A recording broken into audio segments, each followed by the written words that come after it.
you guys had taken the jet skis from the Los Alfos, and you're now making your way into the cavern.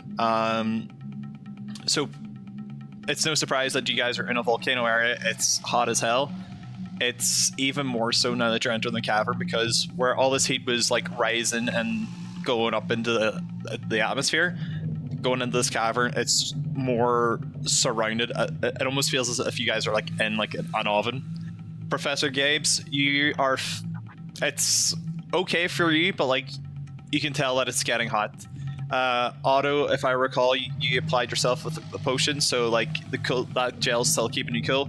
Maisil, you're starting to feel very overwhelmed with like the excessive heat due to like all those extra feathers. I will remind you that Otto did pick up 2 of the gel potions, so if you want to dunk one on those on yourself, you can. I think we got 3. Sure. There's one for each of us, yeah? Yeah. Yeah. Shut up to all the people who are like, continuity! Because the dog also, I think, needs it. The dog is technically part of you, like, it's not in the equation. You have some splash on it. Yeah, you like, and like... I guess, yeah, I used it on both of us. We're small, so one potion is enough for both of us. So as you guys just do like in... Sorry. No, finish your point. I was going to be silly. I was going to say it'd be like in Baldur's Gate where you throw a potion on the floor around people and then just splash. Yeah. And it just doesn't happen in D&D. Like, oh, you have to consume, and it's like, what if I just smash it with the healing juice? It takes a full action. Healing juice. It's all in a carton. As you can imagine, the fans that are spinning on the back of like the Zonai devices are making like a lot of noise as you're like splashing through the lava. Can I get everybody to roll me a quick reflexes check, please? Oh. Right, maybe I should grab some dice. I might be good if I opened my character sheet. No, what, guys? We're all very prepared. We've been on this call for like what, 30 minutes, and there's no dice or character sheets open. That's a 12, not that. That's 12, perfect. Okay. Andrew, what did you get? 11. 11, okay. 8. 8, okay. Oh no, wait. Do you plus courage, like your thing on top, or is it just one of them? If you have a skill, I've got a skill in reflexes, and my courage is +2. then you have +2. Oh, cool. 9 then. Not that it does any difference. Still comes with a cost, doesn't it? Okay, yeah. So as you anticlimactic. So as you guys are jet skiing in, you know, like it's making a lot of noise, but like a swarm of fire keys come by and a big swarm and just kind of like maneuver past you. Otto and Steed, you guys are able to kind of just like avoid them. They're not really particularly interested in like biting something that's made out of wood, so they just like kind of fly past you. Gabes, you know how to like navigate yourself around these things from all your travels, so like you're able to like weave out of the way. You're able to, Maisil, you're able to kind of move out of the way enough, but the heat's kind of getting to you, and the like one of them just kind of like its wing just kind of like grazes like the side of your feathers. Take half a heart of damage. Okay.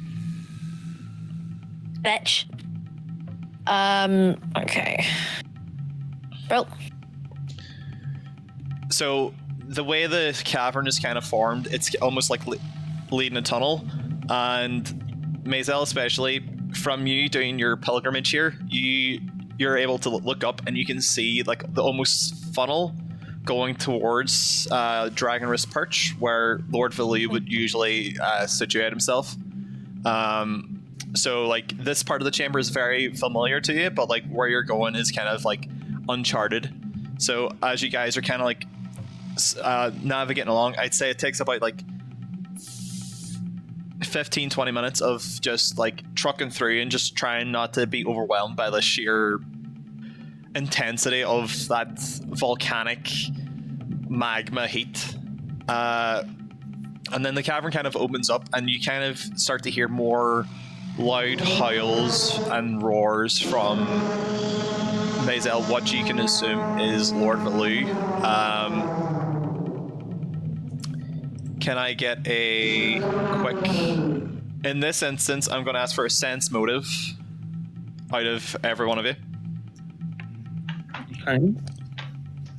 Ooh, right. I have that, but no modifier. Okay, give me a sec. Have it. 5. That's a 9. I think one of these dice need to go to jail.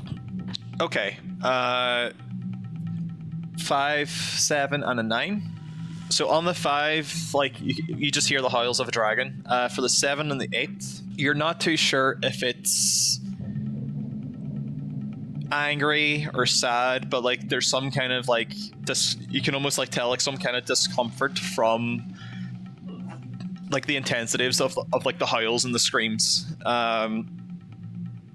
But as you kind of cross over like a couple like stalactites and like kind of like rocks in the lava, you almost see something that just doesn't seem possible. There's a giant spiral of lava almost coming up in like a tornado-esque pattern, rising, and it's blocking your path from navigating further into the cavern. You just hear like the loud swirls of wind, and you see like rocks getting lifted up and dropping back down after they've like hit the ceiling, and this big huge spire of magma is just blocking your way. There's probably like a little bit of rock towards the side if you guys want to kind of like disembark just to kind of look at it. Otherwise, this is your obstacle. Completely blocking our path. Yeah. Okay. You can almost determine that Valu's roars are coming from behind what this is. Okay. Sorry, Andrew, did you say something? Yeah, is it pulling us in at all? Like the rocks? It's... I would say the closer you guys get to it, the more it would kind of like pull. I haven't got a map for it on Roll20, but let's say like where like those rocks that you guys are like parking up at is, it's not in its pull quite yet, but it's a very loud, or sorry, it's a big strong pillar of fire on lava. Not that I have it, but would you consider this something as like magical or something like it's a creature? Like I know that Arcana would be something that I would check if it was magical, but do you say it's more like sentient? Would you like to do I mean, this can go for everybody, an Arcana or a Perception check? Perception, because I have that. Please. Same. Perception. 9. 8. 8. Okay. So you guys are like... So you guys are trying to like look around the environment to try and see if you can like see if anybody's like conjuring this pillar of fire, until you kind of like look between like the separations in the magma as it's being like swirled up in the vortex, until you just see a giant eye staring through each break of like the vortex as it's kind of like peering out, and it looks as if it's like pointed like right at you guys. Lovely. I don't know why this just reminded me of the fire temple in Skyward Sword a bit. Big eye.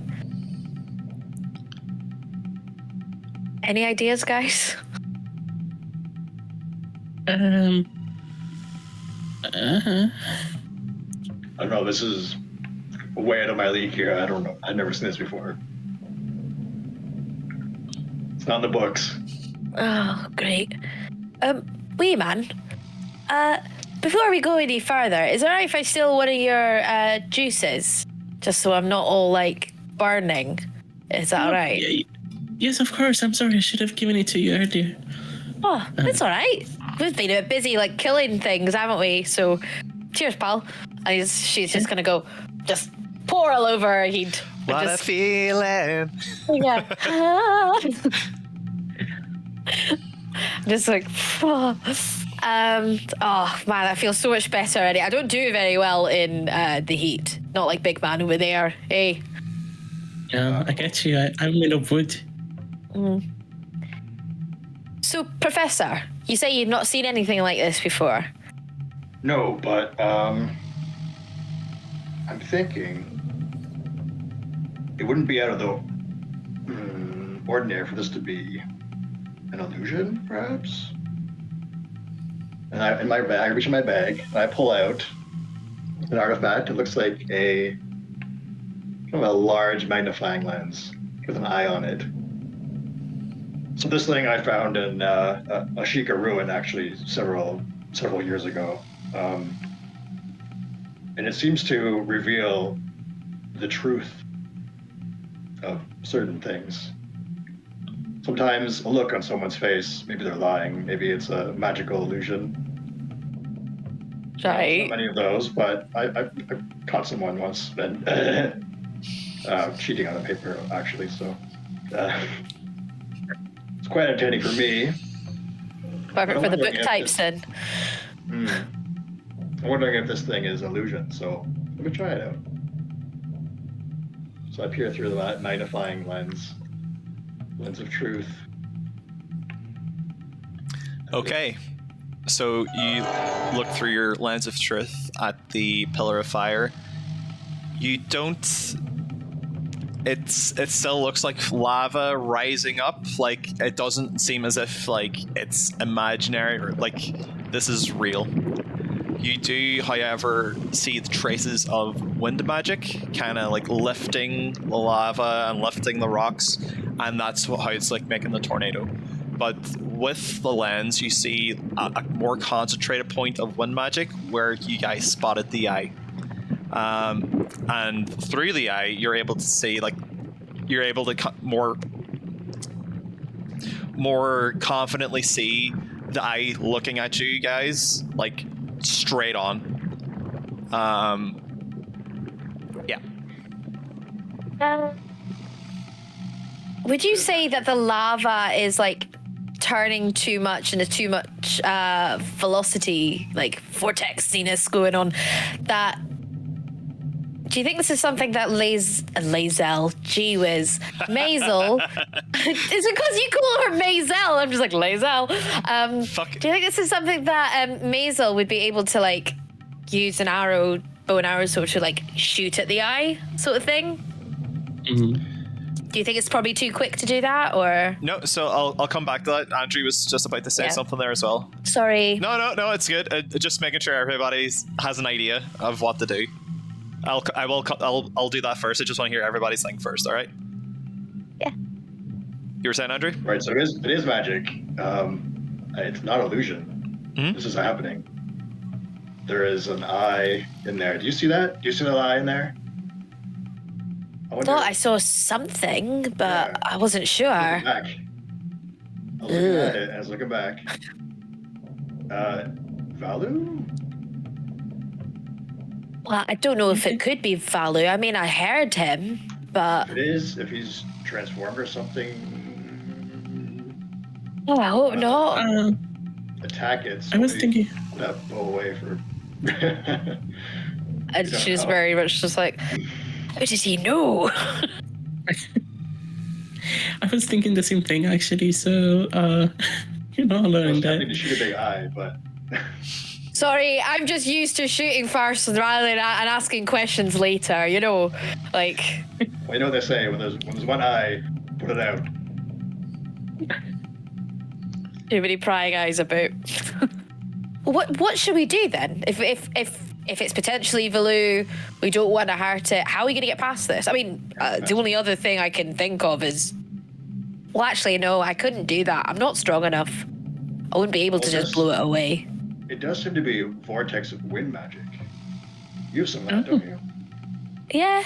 Yeah, I have a wee bit. I'm not exactly a master of wind magic, but I dabble in it. Maybe you can counter it or try changing the direction if possible. I could try. It works. I'm a scholar. This is as far as I got. I'm a learned man. We're limited to that stuff. Well, Professor, I may not be a learned woman either, but I mean, I could try, but I'm not exactly an aficionado or a master of the wind art. I can give it a good go. The old college try, as they say. And as a backup, I've got my wee jar, although I don't think it's going to do very much. That thing's absolutely massive. Wee man, do you have any ideas? I was thinking of just flying up close. I don't think that's a good idea, though. Yeah, I don't know if it's a good idea. Do we have any rope? I have rope. Can we tie you down so you don't get caught up in that thing? I can suck you into my jar. Don't, not that again. No. You mean just tying me like a balloon and I float around? Right. Okay. I like that. I mean, as long as you're covered in that gel there. Hopefully it's good enough. Sorry, so what's the plan? You're gonna... I was gonna say, I've got an idea which involves using my wind abilities. I'm going to use my hook to try and kind of going off the idea of the rope idea. I'm going to use my hook to kind of keep me attached to the rock that we're on. Going to attempt to fly up and maybe see if I can do what the professor suggested and use my gust ability to kind of flap a bit and try and do it counterclockwise. I know it only does it, pushes things 2 spaces, but if it maybe if it kind of even just veers it off course even just a little bit, possibly could that work? Otherwise, as a backup, I could use my bellows, my gust jar. Okay. So you're flying up into the air. So as you fly up into the air to get into position, you notice that the eye is looking at you at maybe a 45-degree angle. As soon as you fly up in the air, it's kind of locking to where you're moving. Oh no, I don't like eyeballs like this. But it's just looking at you. Nothing's shooting out at you. It's just looking at you. You're right, pal. And I'm just gonna... It's a wind vortex. It doesn't have the ability to speak back. You never know. I'm gonna use... Should I use... Yeah, I'm gonna... Oh, actually... I'm gonna fight fire with fire and use my gust jar to create a vortex of wind. It may only work with medium-sized items, but it does say it creates a vortex of wind. So, does the coral leaf work like in Breath of the Wild as well? Can I help do more wind? Waft it. You can fan, yeah? Yep. That's how it works in Wind Waker. Just in combination with with the gust jar, just have as much. So I believe I mean, if you wanted extra flavor, my little thing brings up a little bit of lava. Oh no, that'd be too much. So the gust jar sucks air in, whereas the fan will be sending a gust towards. You do just creating. Yeah. Whoa! What kind of airbending shit are you guys doing? Physics. Across the streams. Oh my god. Wait, we Ghostbusters? You get a call. A giant Poe appears in the lava. No. So you're not using any one magic. You're just using the gust bellows or the gust jar. Sorry. I think I'm gonna give that a go. Yeah, just kind of like I see it as like if there's like a vortex wing, it almost kind of like hits as or just tries to suck it in a way. Or at least I don't even know. I'm really bad at describing stuff, as you know, Pat. Okay, so here's what we'll do. Roll me your 2d6. Okay. And so this is, you're in position. You've got the jar in your feet. You're pointing it, and you're going to begin to suck the lava. Okay. Well, I got an 8. An 8. So that's gonna cost. So the vortex is beginning to like pull some of the wind is being like sucked into the jar, and some of the lava is kind of like being sucked in as well. Some does like flake on you, and it's like it stings. Half heart of damage. Also, you're able to see some of like more of the eyes form. So like as the lava is being like pulled away, you're starting to see like a flap of a giant black wing and like the midst of it. And it's looking at you, and as Otto flies up into position as well, like it kind of like darts at him and then like follows back up, and then it kind of darts back to Gabe's and then back, and then it's just like scanning where like the 3 of you are. Well, I guess the 4 of you, since like Steed is on the ground as well. But yeah, it seems almost like a sentry as opposed to like an actual threat. Okay. Yeah. So see, once you're in place, you want to fan your leaf. Yeah, I guess so. Like as I see the lava getting sucked in closer, I guess I push it away in another direction. Yep. Roll me. Roll me the same. 2d6. Do I add anything? Just a straight roll, right? Yeah, it's a straight roll. That's a 10. 10. Yep. So, like, no lava sparks on you. Like, you're able to as Maisil's like sucking some of it in, you're able to like push away like blobs of it. Piece by piece, you're able to suck more off, and like it's just revealing like a big black orb with an eye on it, and like it's got black bat wings kind of keeping it in place until like the next like vortex of wind kind of like pulls more lava up, so you're able to see more of the form of what's conjuring this pillar of fire. The one important note is that the eye keeps starting between where every one of you are, almost in like a rhythmic pattern. Okay. You hear a little voice kind of like say, "Hey, listen!" As Asi kind of like floats around and like specifically around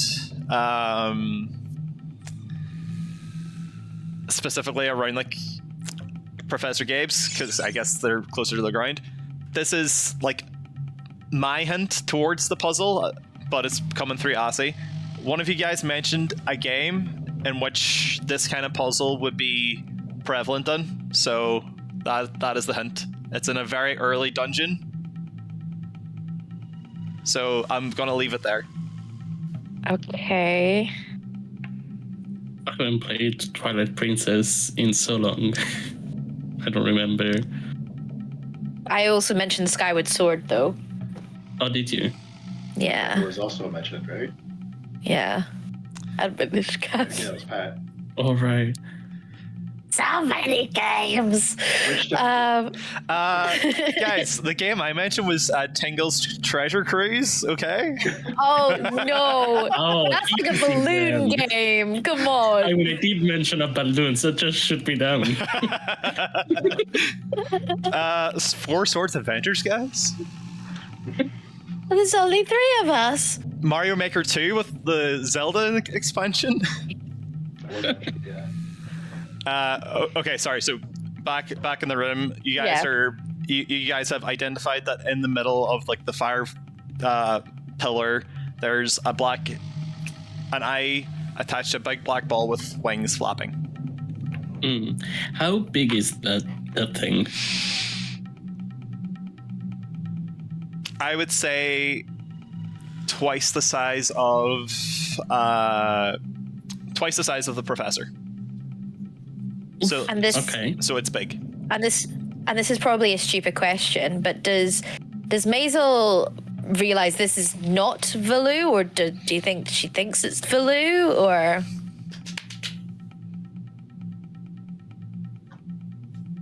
in like a different form? Sorry, I put the spanner in the works. No. It's a good question to ask because have you got anything in your wisdom? Like, what's your wisdom stat? I mean, I've got things selected, but I haven't got a modifier on it. But what is like your what's your modifier for your wisdom? I haven't got a modifier for Oh, it. yeah, no worries. So give me a D20 or a D20, 2d6 roll, please. Okay. 10. 10. Yeah. You're confident that this isn't Philly. Okay. Just like the like Philly's not a god. Philly's not a guardian of wind in any form. Like, he's a big fire-breathing dragon. He's not like a wind conjurer. You're almost certain this is probably whatever Vili came to take care of. Right.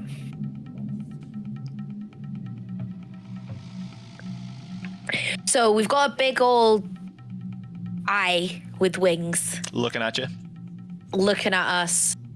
Did you say that the lava's gone back up to it, or is it kind of been cleared away fully, or little bits are there? So you're able to like see like a little window of it for a while, but like the wind is then- still going. Like Okay. this, if you almost imagine this thing is like the battery powering the machine that's keeping this pillar up. So your guys' objective is to figure out how to either deactivate it or somehow stop the wind or the lava. Okay. I still want to shoot the eye. Maybe if you take the lava out, I can shoot it. Well, I'll tell you something, pal. It's definitely not Valu, so shoot that eye to your heart's content. Thank you. I mean, Professor, would you oppose to us gusting it again and then shooting it in the big old eyeball? As a plan B, let me try to think here. Assie's speaking up over here. I'm gonna ask her what's up. Ask him what's up. Right? Ask fairy's the here. eyeball what's up. No, isn't the fairy here? Oh, right, Mhm. yeah. Hello? I heard someone. Hey, listen! Hey. I didn't know you were still here. I thought you were gone. I went to Magma Bear. I don't know. It's our friend there, the bird. It's like I almost forgot I was here too. Well, it's good to see you. Do you know what this is about? This thing? So Giant eyeball in there, flying around. So you see Assie kind of flies like in front of you, and like only in your vision you see like the Z targeting triangles kind of like circle around as it like it's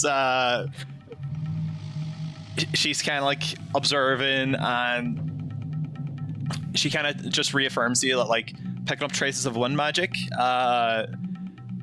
There's a giant eye in the middle of it. You're assuming that you need to shoot it. It could work. Like a lot of Sheikah traps and stuff laid all over Hyrule. A lot of them are eye switches that require to be shot, or some kind of movement to disarm them. Something like it's not out of the question of what you guys are suggesting. I've just realised that when you said like the eye and it's following, I think yeah, pins finally just bing. Okay. All right, guys, confirmed. Shoot All right. go. Pulls her big jar out and or the Hoover, hand Hoover. You I ready to be prepared mad? myself. I prepare my sniper feat to just get that little bit extra, and that takes one full turn in combat, but I'll just take a little bit more time, and then I go, no. Okay, give me a shoot check. Okay. So that's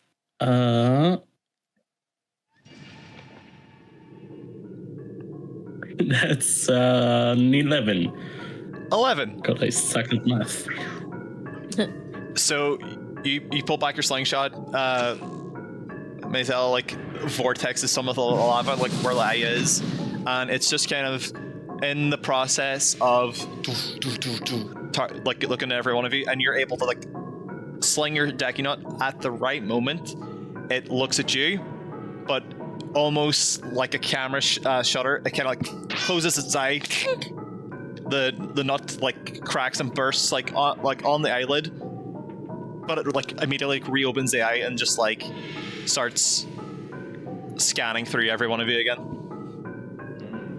Okay, so it's a timing thing then. Interesting. All right, boss man, what's your idea? What you got?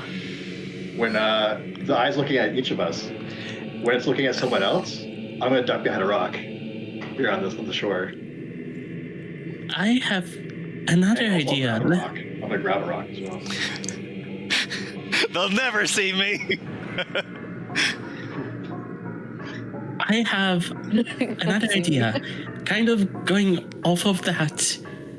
I can also hide, and Maisil, you're faster at me flying, so you, as it's watching you alone because we're hidden, fly around him and make him kind of disoriented. I could dizzy the out of the. Yeah. Distraction tactic as well. All right, I'll give it a go. Dizzy first. Right, kids, find your hiding spots. I'm ready to go zoomy. Okay, just because I want to see how this works out, Professor, give me a stealth check. One with the rocks. But yeah, I could just like bump. Yeah. 2. Oh, you just like He's like this. Can't you're see like me. you're like they'll never see me, and you're just like you've just like tucked in a ball, but you're still wearing all your clothes, so like you're a clothed rock among everything else. That too. Go easy on me. I mean, like aside from you're just still in plain sight, you're just a clothed rock. That's funny to me. You get mocked by the fairy. This is what happens. Yeah, like Assy is kind of flying towards you, be like, "What you doing there, bud?" I'm hiding. Shut up. She kind of like flies over to like the jet ski and like I don't know, like yeah, I generally don't know what is going with that. Just drives up into the sunset. See you later, suckers. Otto, so you're turning invisible? No, I don't want to waste my magic point. No jingle bells. That's 7. 7 to do what? To hide. Oh, I do hide behind a rock. Okay, so like you fly behind the rock. You fly behind the rock, and because like you are coated in like this gel, but like you trying to like grab on the rock, just like kind of perch yourself. It's too hot for you to hold on to, so like you have to like hold on your little like leaf umbrella, and it's still making the helicopter-y noise, but like you're out of sight of the eye itself. So, Mai, you are flying in a circle. Just kind of like, just trying to keep it on me. So, the eye looks at the professor, then back to Otto, back to the dog, back to Maisil, back to the clothed boulder, back up. It can find Otto. You can kind of see it kind of like scanning around. Then back to the dog. Then it starts to follow Maisil as it moves around. And you can just see that like it's not going to anybody else because it's just continuously tracking you. Mm-hmm. Are you flying faster? Or are you staying the same speed? Aye, let's fly a wee bit faster. Let's give him a wee bit of run for his money. Okay. Go zoom zoom. Zoom zoom. Give me a quick reflexes check. Cool. That would be... Oh. 6. Okay, so like, again, like it's very overwhelmingly hot, but like the eye is just like locked on you. Aye. It seems you're not picking up enough speed, but like you almost notice that the lava is like slowing down and like its rotation. Like, so like the lava like rising up, it's starting to like slow down, it's starting to like fall, but it's almost as if the eye following you, it's distracted. Right. Okay. But it's locked on you, spinning.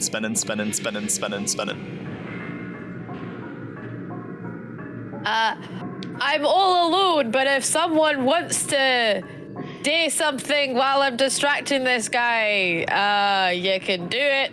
No, I guess. She's just kind of very wobbly, going around and flying as fast as she can. Not quite fast enough. She only just got her wings, so. So I'll pop out of hiding. Yeah. So I think I'm hiding. With that rock ready, I'm gonna throw it right at the eye. Okay. Distracted. Okay, so the eye is constantly like following Maisil's path. So give me a throw check. 12. 12. You get the rock and you lob it straight at the eyeball, and because it's not locked on you, like the rock strikes the eye, and like it kind of flinches. You just see like the wind of the lava just kind of stop, and almost like just like drop straight back down. The eye is kind of like slowly descending. Turns into a puff of smoke. Oh. Yay! We did it! Nice. Well done, guys. Well done. Right, let's get through before the lava comes back. I mean, Right. Mayor lava, you know what I mean. As the lava falls and you guys kind of like regroup and like get on the Zonai, the howls from Valu start to become more clear. You get on the Zonai, and are you guys advancing on? Yeah? Maybe take a quick look at the area where this lava spiral was as we're going past. Yeah, any loot dropped? Yeah. You see like rupees kind of fall from the sky and just kind of like Oh. Oh, don't catch it in time! So I catch it. you fly by and like catch a couple of rupees, a couple reds, so like 60 rupees and like, so that's like 1 red rupee each. You get a couple. Oh. There's like 1 purple, so it's 50 rupee. Who knows? You might be able to afford that plumber mask after all. That's our goal now. What was that, 20 rupees each, did you say? 20 rupees 60. each, and then there's like a 50 rupee that fell as well. Y'all can fight at the end. We'll split it after. Can look after it if you want. Actually, Professor, you're more sensible than I am. You look after the 50.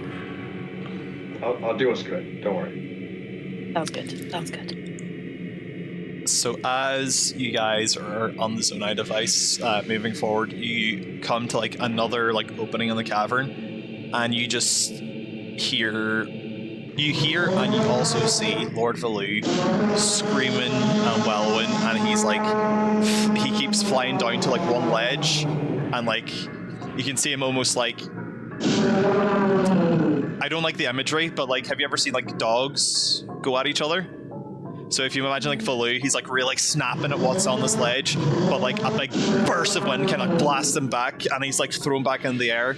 He shoots like a spire of flame, and like it gets wafted away. And then a big like electrical orb gets flown at Valu, and Valu like gets like knocked down and like lands on like a piece of rock. And as you guys are on your Zonai devices, you approach a little bit of a land crop. You guys get this cropping. It's almost this island. And in this location, you see a small figure dressed in purple, kind of like almost like as if they're excavating through like this rock. It's they've been like cracking and smashing at this rock wall. They turn around like because they were obviously like having a fight with Valu to see like what was going on. They take a couple steps towards the ledge, and just to kind of like further with like the description while I'm changing stuff, you see him. He's got like lavender hair, a pointed hat, and like a really piercing red eye. Where's my notes? Just one red eye. So, kind of almost like emo style. Like he's got like an emo fringe with like the piercing red eye. He's got like a golden belt with like a red eye buckle. Clear indication that this guy is the source. I'm also very sorry, Heycee. This guy is the source of where that eye puzzle came from. He gets towards the ledge and he looks down on you. What impudent pests! What compels you all to gather in a volcano? My business is none of your concern. We love a sauna. Now, stop being horrible to Valu. If you're here for a spa day, there's plenty of hot springs across Death Mountain. Why are you here? We're here because someone's been disrupting Valu, and it seems like it's you. Not to rhyme.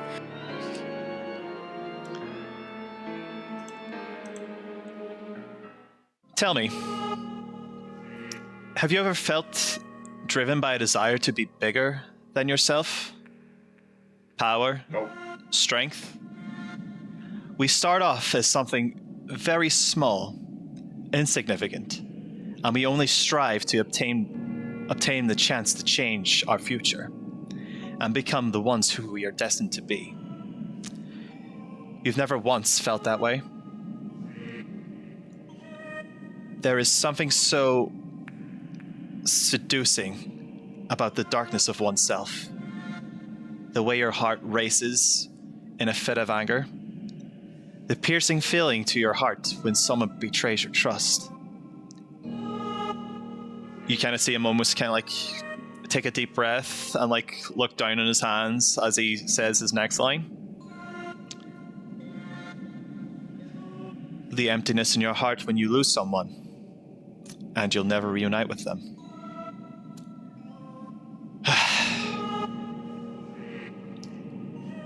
I've been sealed away for so long. It's too late to turn back on my goals. You must be here in search of the time shift stones, then? The what? I don't know what that is. In these parts, in the era of the sky, there was reports of these stones that can manipulate time. They're able to briefly shift an area into what it once was eras and ages ago. I'm in search of a rare item called the Mage's Cap, and it's what I need to become the most powerful sorcerer in all of the land. I will use the time shift stones to relocate the Mage's Cap in its full power, and I'm going after Ganon himself. I will take his power, I will make it mine, and all these Legends of Zelda, Ganon, and the hero will cease to exist. Soon they will be lost to time, and soon they will know the legend of Vati. I will reign supreme over Hyrule, and you don't belong in my legend. You almost see his arm almost like extend out as like black balls, almost similar to like the eye, kind of go like envelop his arm, and he gets like a big claw. He like pierces it into the wall, pulls out a time shift stone, cracks it in his hand, and you see like ripples in time. You see his form change from like his like very angsty Hylian form into streaks of, it almost looks like a very small, frail form. If any of you are familiar with the Picori race, it looks like he's shifting between that form as he lobs the stone into the lava.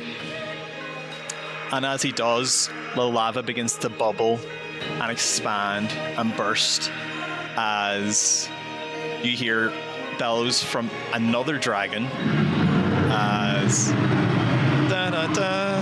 a large serpentine-style dragon like bursts out of the lava and almost like wrap around. You see the time shift stone kind of like lobbed in this thing's mask as it like bellows, as the title in your vision just goes Volvagia, Volvagia, like as it like bellows and like bursts out some flames. As it's like winding up to like as it's like winding up to like kind of like make its first move, you hear Vati almost like say, "The hero of time once slain this dragon that once held this chamber as its lair. Behold, the might of Volvagia."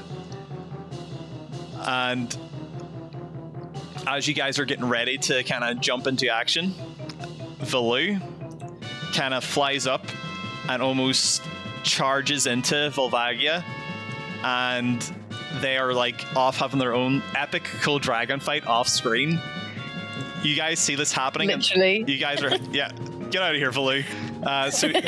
So like they're off, but like you hear like Valu swinging his tail, Volvagia is like biting, like they're breathing flames on each other. It's epic as hell. It's off screen. So Vati kind of looks over towards you guys, sighs.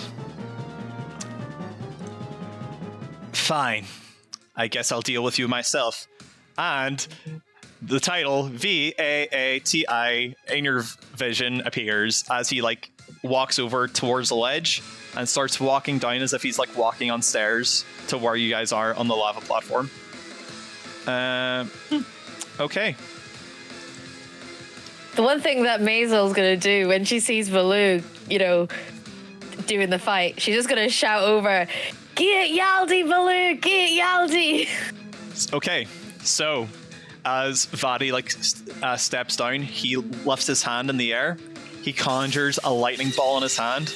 Okay, I've been looking forward to this so goddamn much. Okay. You're gonna kill us. No, I'm gonna pick the first target of this attack, and this is how we're gonna do this. Okay. I'm really hyped. Okay. I'm really hyped for this because I hope it works out. It's gonna kill the dog. Oh yes, it's going straight for the dog. So Vati conjures a lightning ball in his hand, and he launches it at the professor. So you see a orb kind of like slowly like coming towards you.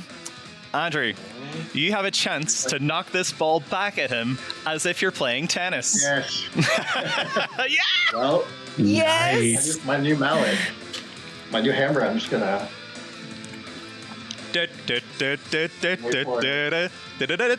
Roll me 2 d6, please. For any skill? This is just to strike it back. It suddenly became Mario and Luigi in the RPG. Oh my god, yes! What'd you get? 8. 8. Okay, so you wind up the hammer, and right at the right time, you smash the lightning ball, and the lightning ball like flies back towards Vadi. Vadi bats it back with his hand, going towards. Oh no! It's like a game of squash. Back towards the professor, actually. So it's going back your way. I need another D6, 2D6 roll, please. Oh, back to me. 6. So I hit on the backswing. So you hit on the backswing, but like this, like you weren't expecting it to come back to you, and like you kind of like lose your balance. If you roll 6 or lower, you're getting hit by this. So the lightning orb flies back towards Vadi. He strikes it again, and this time it goes towards Maisil. So the orb comes flying towards you. What are you doing? How big is the orb? It's like, imagine a beach ball. Okay. All right. Gonna use my gust jar, suck it in, and then shoot it right back at him. Oh fuck! Okay, go for it. I love that gust jar so much. 6. So you lift up the jar, and like it's after he like struck it back towards you, it's kind of coming in quick. You're able to suck it in, but like and like launch it back, but like again you lose balance. Flies back towards Vadi. He strikes it at Otto this time. It's hurtling towards you, buddy. What do you want to do? Can I use my leaf to blow it back to him? You certainly can. 2d6, please. Just 3. That's 11. 11, amazing. So you like hit your leaf at the right time, and like almost like a vortex of wind almost like carries the ball and like hurtles it towards Vadi. It strikes him, and like you kind of see him, his like body like jolts with all the electricity, and he like just looks at you. He's like, that wasn't supposed to happen, as he like fires another one straight towards you. If you want to knock it back again, you certainly can. Sure, yeah. Stop it! It's not fun! 10. 10. So you strike it back, and if you roll a 10 plus, you have a higher chance of like hitting him directly again. So the ball flies towards towards Vadi. He strikes it at Maisil. Strikes it towards you. So I have a catch reaction. Would that end up electrifying me if I catch it and then throw it back at him? What's the rules for your catch? Is that? It says catch reaction. Roll reflexes to catch a projectile shot or thrown at you. It's an electric ball. Maybe not. I'm gonna use gust. Okay. Your okay. 2d6. 2d6. 10. You swing your wings. A big gust of wind kind of like carries the ball. For some reason, the wind's really overpowering this lightning ball. Sends it hurtling towards Vadi. He like braces, like shock. He's like, and that wasn't supposed to happen. As he like starts getting like more panicked, he gets like a larger ball of electricity. I mean, it's gonna do the same amount of damage at any one of you guys, but like he just like launches it towards the professor. Okay. Am I like at a disadvantage now? Yeah. So if you roll less than a 7, you have a chance of getting hit by it. One more time, eh?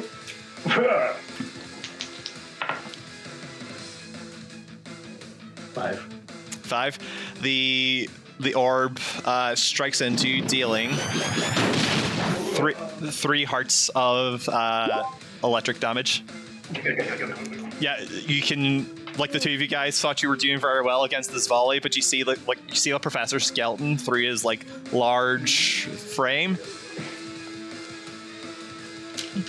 as Vadi like charges up another one, and he says, "There's plenty more where that came from. 15 all." He sends this one towards the professor. Not like 15-30 for us. Poor professor! We're getting a beating. So it's going towards the professor again. You don't have disadvantage this time, so it's just reset. Like, that really hurt. I'm just gonna end up. I'm trying to dodge, actually. Okay. Jump out of the way. 8. Yeah, cool. So you successfully like tuck and roll out of the way, and like the orb kind of like flashes past and like goes straight in the lava. He realizes he's not getting anywhere with like the tennis match, so he almost like pulls out a sword. It's like a dark master sword. So Professor, Fired. he pulls out this sword. He almost conjures it out of nowhere and into his hand. He looks at you. He points like the sword. As an archaeologist, through Hyrule, through ancient Hylian texts, he's mentioned the era of the sky, about the time shift stones. You see the sword, and you recognize this as the Demon King's blade. This used to house the entity Girahim that served the Demon King demise long ago. It's a very sketchy situation that this guy is in possession of this sword. And That escalated fast. That Yup. sword is demon sword. You guys have to get that out of his hand or something. It has to go fast. This is bad. so he Not some emo kid. He's business. It's an OG evil kid. Where are you? He Oh, he's gone. so he's gonna like move a couple spaces. So now we're just gonna enter like normal initiative. We're through like the tennis phase. If you guys want to just do your thing. Okay, I got an idea. Maisil's going to use her magic boomerang and try and hit Vati in the old wrist that is holding the sword. In an attempt to make him drop it, or just kind of either that or like lose his balance in some way. So that do you just want to straight 2d6 for that? Remind me. It's your weapon. It deals damage, but I just don't know if I can't remember. Do I have to use it to hit? Obviously, see what I get. Yeah, I think it's your throwing or your weapons check. Or is it your? See. Yeah. Well, I have to throw it, so. So roll that, and if it hits, you deal damage.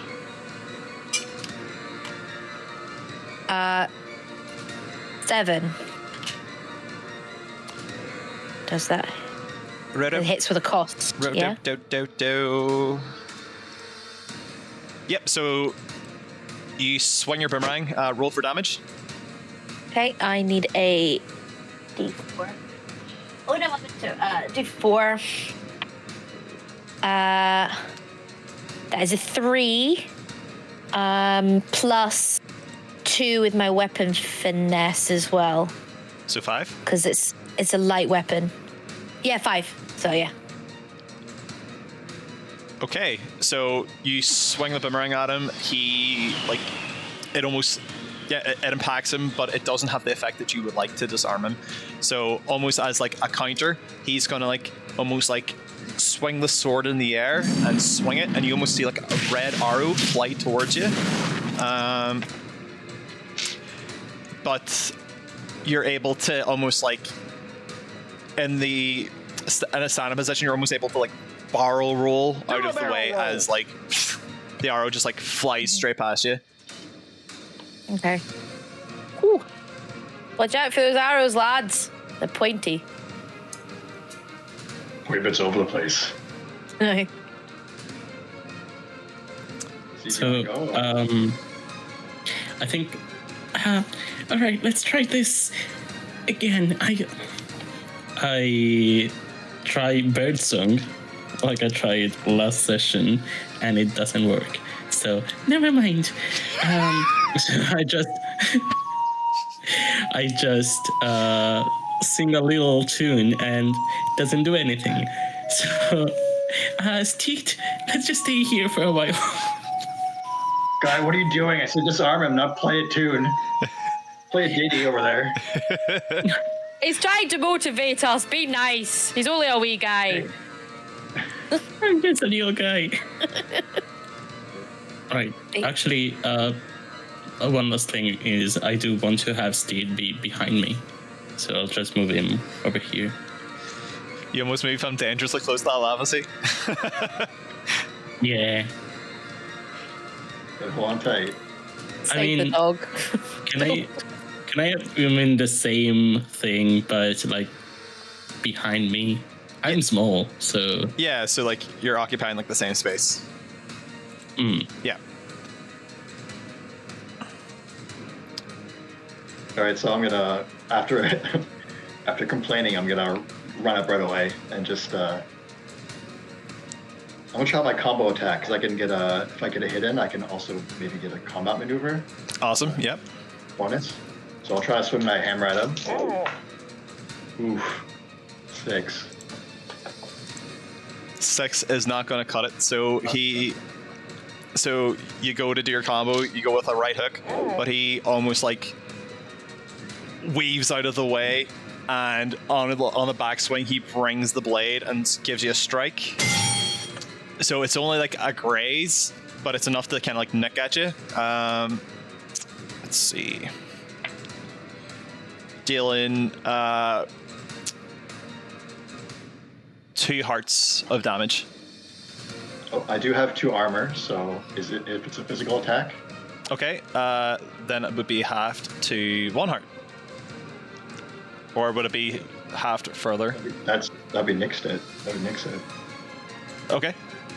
2 armor is 1 heart for armor. Okay, cool. So that'd be like no damage then? Yeah, so you're able to like, it almost like shinks across you. Cool. So at the end of everybody's turn, you kind of just like see him like like swing the blade, almost getting it ready to like counter anybody else. Professor Gabs, because you're like right up and close, you can kind of see like his eye is kind of like emanating like this purple smoky mist, very similar to the mist that the eye puzzle was making whenever it got destroyed. Is it our turn again? Yep. Top. Whoever wants to go first. Okay. I might try something. All right. I guess songs don't work. I just aim at his hand where he's holding the sword and shoot a caltrop at it. Okay. Love those caltrops. That is 9 plus 2 is an 11. Okay, so the caltrop like strikes him in the hand, like he kind of like reacts. Yeah, let's say he drops it. So like he lets go of the blade as like it kind of like skims across his like knuckles. How much damage does that do, you see? It's just 1. Just 1? One Okay. hurt. Okay. And then I go, Steed, fetch! And then I have Steed with his bunny ears fast as lightning go and fetch the thing and come back.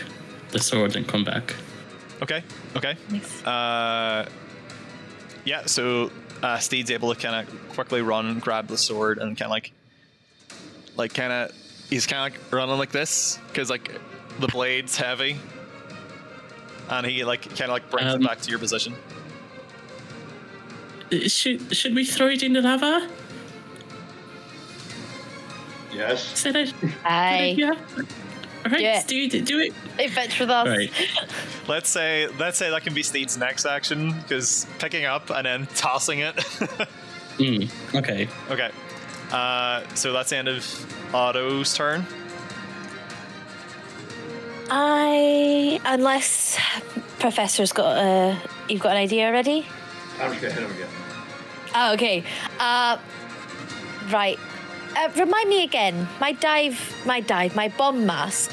What is the area effect size? Like, what's the range on it? Because I don't remember it saying.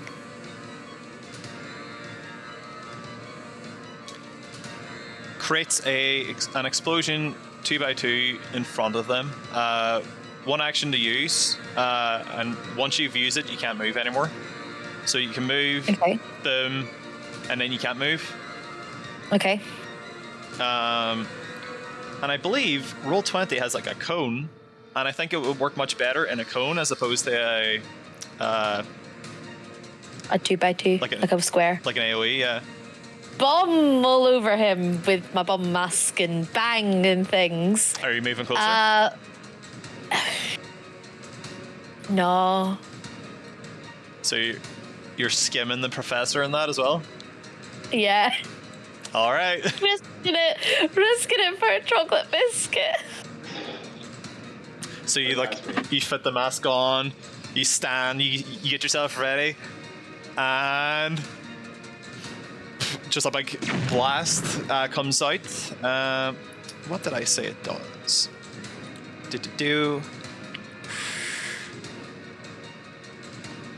I can't remember. All I know is a big area, and does it not? Do I not recoil as well? That's you not being able to move as the recoil. Ah, okay. Yeah. Oh, because I'm like, Yeah, you have to kind of stand your ground. digging my feet in the closet. Yeah. If you were flying, then it would push you back a space because there's nothing there to stop you from moving backwards. Already, yeah. Yeah, 1d6 splash. Oh, do I need to roll that then? Yes. I'll use the sparkly dice. 1. 1 heart of damage. It's something. Yeah. It's what I say in D&D. Damage is damage. This is going to dice jail though. This particular D6. All right, so you kind of put your mask on, you blast. You part of the flames kind of burst out on the professor as well.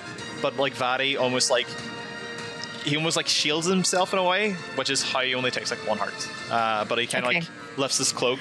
It kind of blasts past, and he kind of flourishes past. He's not looking happy. Professor, you said you were That's the face she's making. You were gonna look at him. Yeah, after just barely dodging that blast. Well,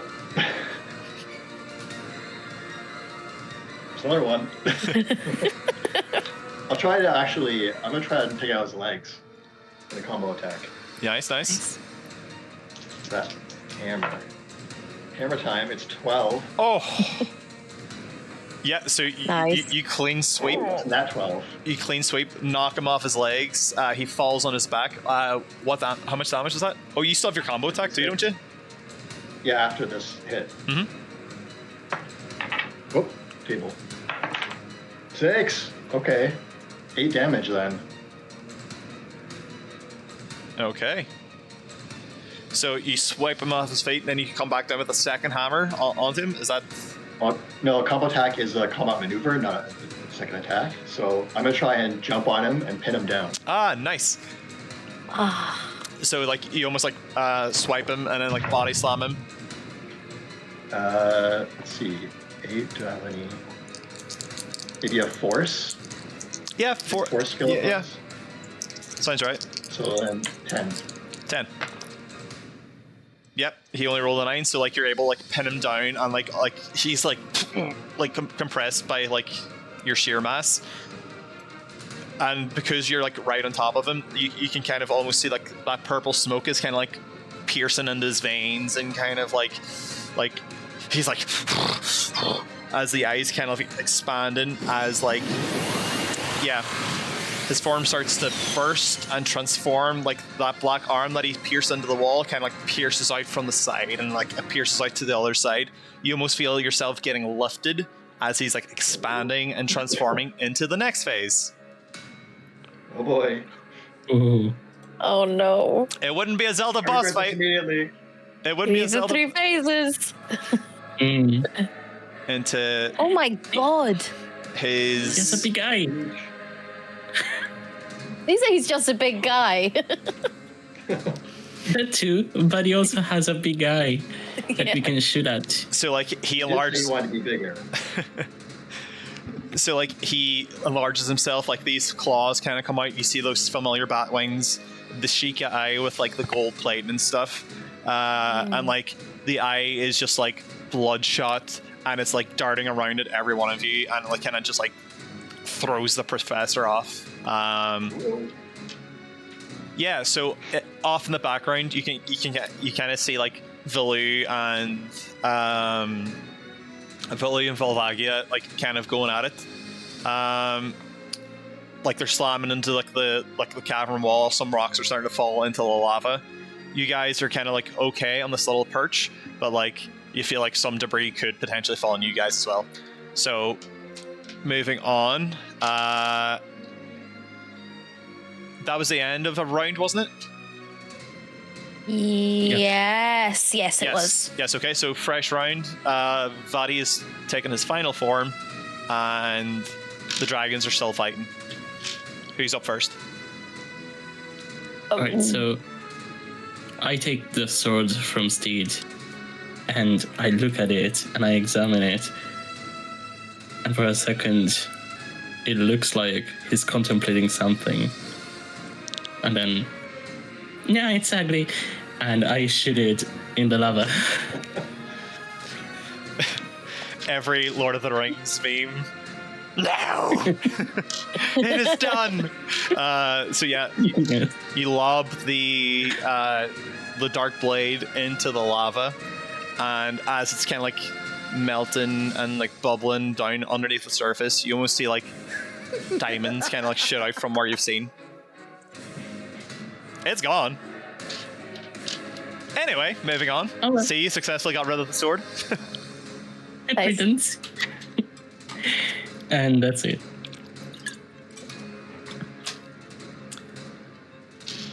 Okay, who's next? I'm gonna fly up in the air, and if you allow me, No. can I? Oh, okay. Sorry, go on.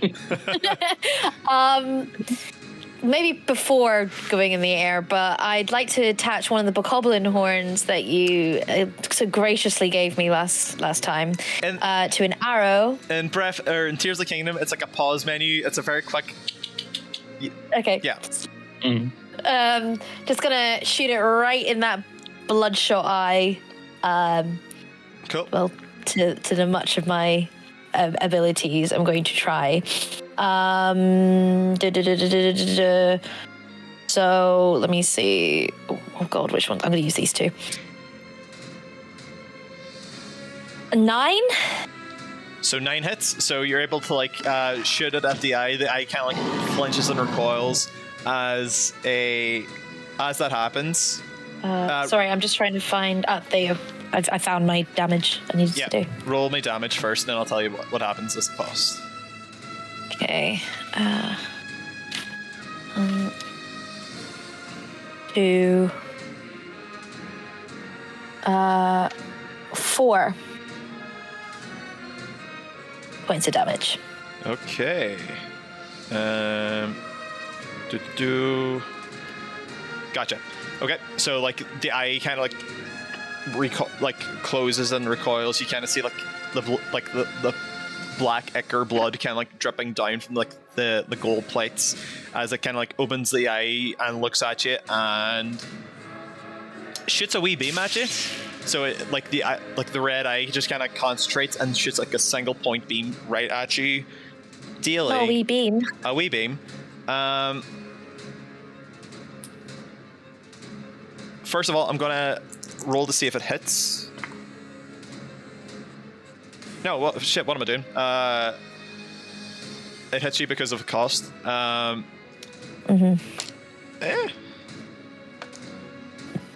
it hits you for 2 hearts of damage. The beam, and I need you to do me a Dex check because it's the kind of same components as the electric orb that he was firing around earlier, but it's a lot more concentrated. So do me a wee Dex check.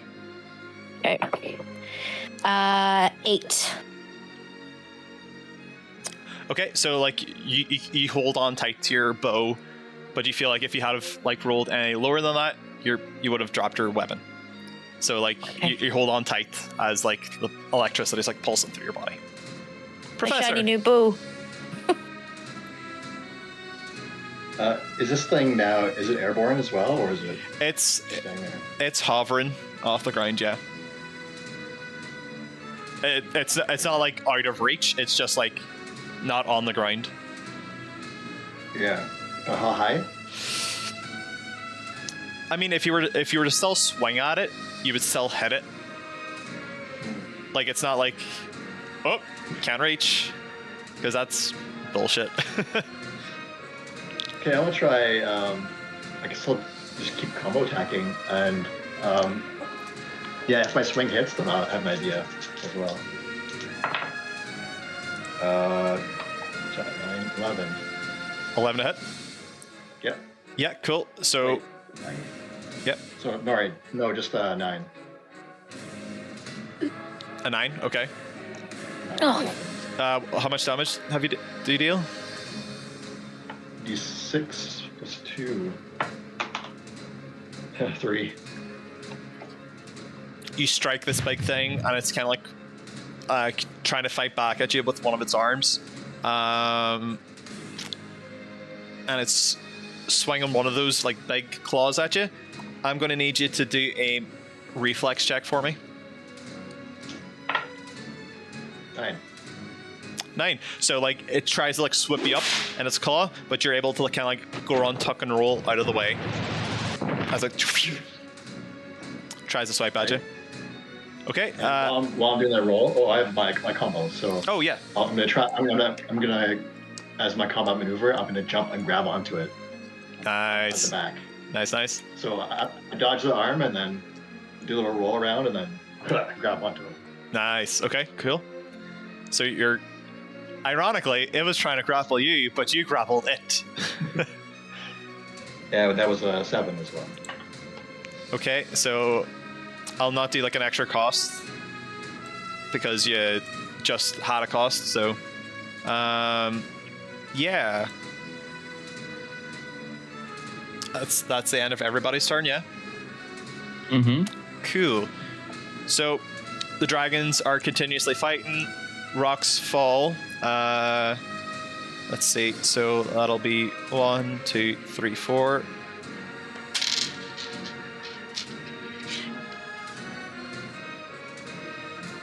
Let me roll these instead. Okay, so rocks fall. None of them towards you guys. Like it kind of like lands different parts of like this little platform, but it doesn't affect anybody. But you're kind of more cautious of it. Yeah, top of the round. Vadi's just kind of like flying around, like observing everybody, kind of like getting his attacks ready. Okay. Still kind of flapping about as well. I'm gonna chuck my magic boomerang again at his eye. To try and like startle him in some way. I'm so startled. That'll be a 9. Okay. Oh, actually, wait a minute. Sorry, it's a 10, not a 9. Better. Because I have weapon finesse. Better. Wait, is that? Yeah, sorry, it's 10. Mm-hmm. So then that would be that plus that 6. 6 damage on his eye. Yeah. Yeah, that's right. Yeah, 6. Okay. That would be. So, like that big. Also, if anything comes back in return, let me know because it was a successful throw. Is it a successful throw if it's 10? Or is it still a cost? No, 10's a success, but if anything, just eye pus because like. I knew it. Aigu.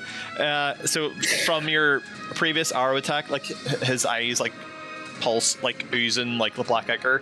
With this whack, it's oozing a bit more, but it's not something that you could probably use. It just looks like tainted blood. Hey. Tainted blood. So the boomerang comes back to you, and yep, you've done a good bit of damage to it. Okay. Can we, like, what did we say that the Degonauts do? Because I think it wasn't in the list. Does it blind you? Yeah, it's kind of like an AOE flash. Alright. Specifically because it's a boss. And I'm not being able to like react to one of you guys, I will ask for like a roll. Yeah. I do want to shoot it in his eye. Yeah.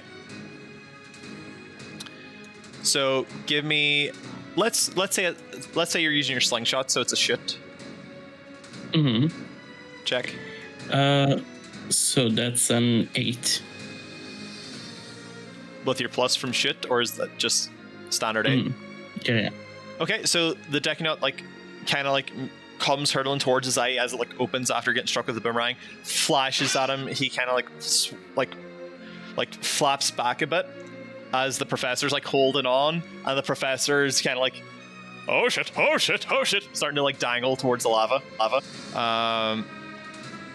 Not a cost for you, but a cost for somebody.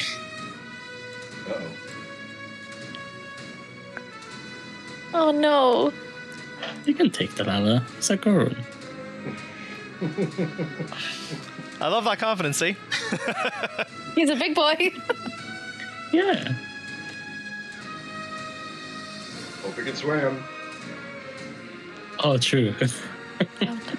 Hey, I mean, he's blinded for this, for the rest of this turn. That's something, at least, for a giant eyeball monster, but his eye will be closed for the rest of the turn. Okay. So, all right. So once I think it's blinded. Is it unstable then?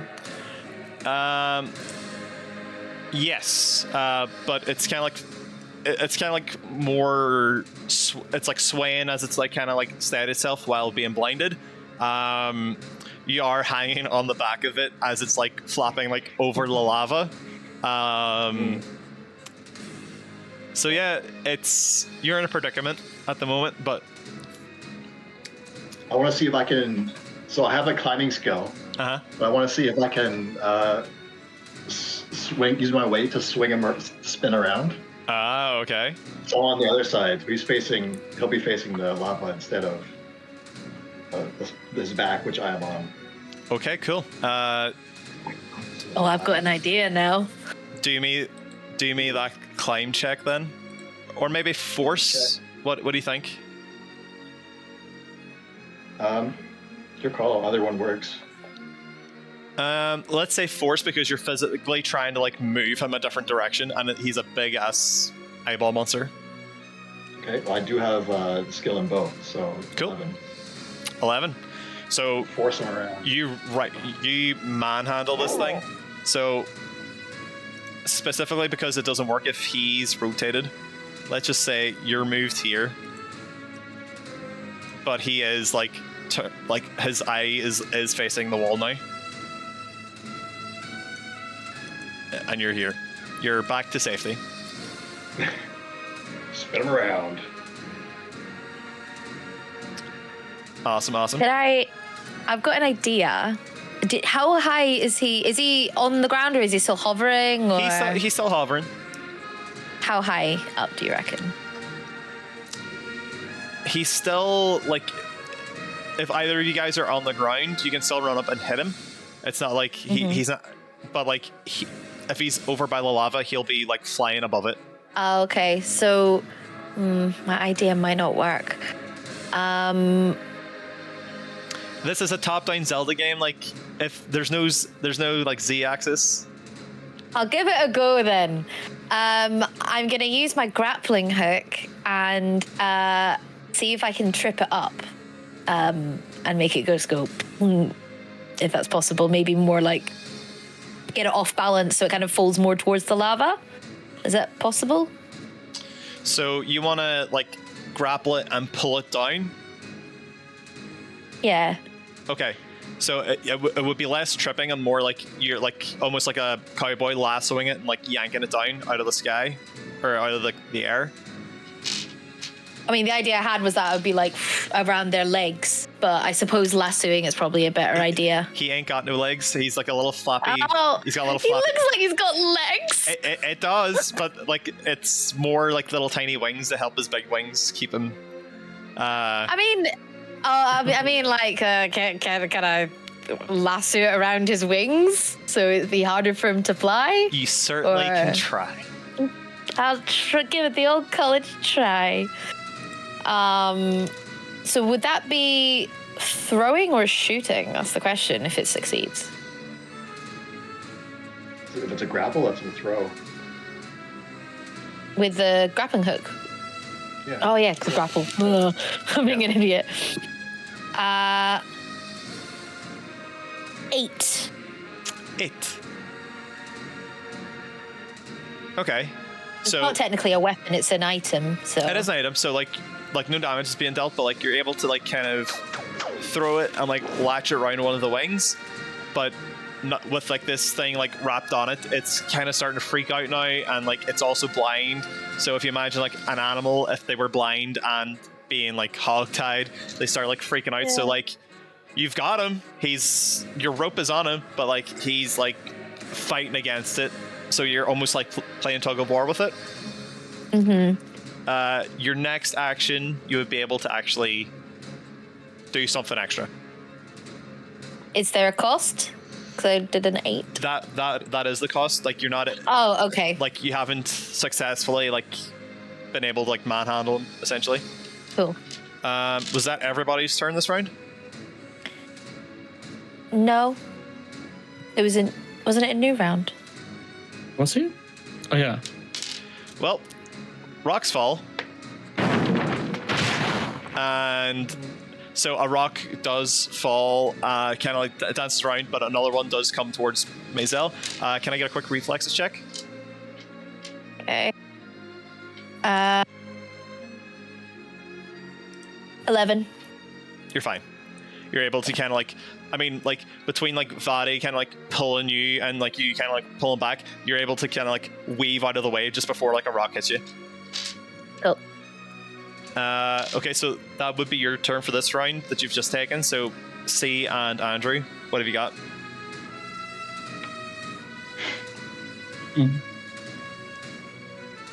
Team up somehow. I'm on his back. It's being pinned, grappled. Just double grappled? We're both on He's it. kind of flailing as well. Oh, I guess it's I guess its eye would be open again, and it's kind of like aware that it's not looking at you guys anymore.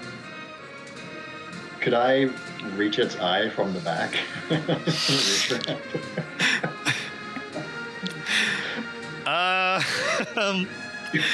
Sure. Give me a climb check just to see if you can like. You're using your movement to see if you can like go up around the top. 11. Sure, you do that. You're on top of him now, and you're kind of like reaching around for his eye. What are you doing? Oh, I'm gonna hammer him in the eye. Okay.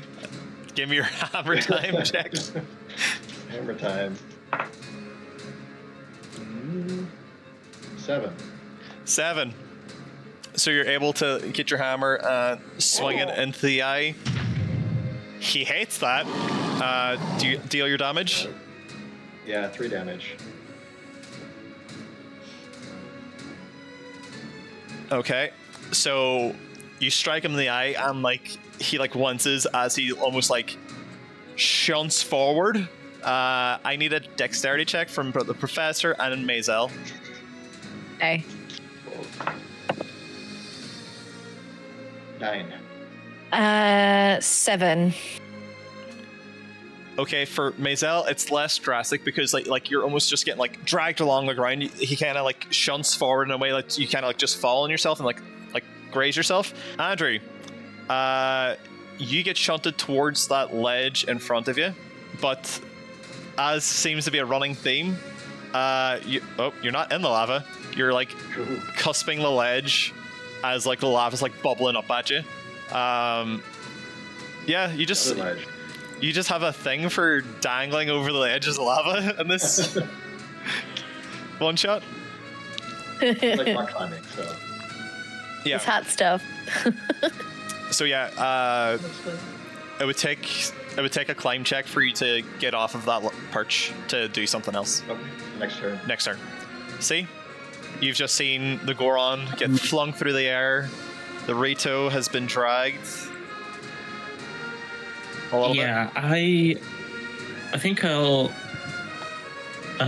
It doesn't say that there's a range, so I think I can just do my little song of healing and try to heal the professor all the way over there. I mean, I Now the song again. that's only a 3 hearts. Professor, you get healed 3 hearts. Nice. Bloop, bloop, bloop, bloop. Oh, actually, that was a good one. Yeah. Okay, you can play the songs now. That's good. I don't mind. After all. See how you change your tune as I change mine? Oh God. As the dragons fight, more rocks fall. One falling towards the professor and one towards Maisil, dealing 2 hearts of damage. Oh God. Both of us? Yep. I've got half a heart left. Jesus Christ! I feel like I haven't hit you at all. Well, we didn't rest, did we? So.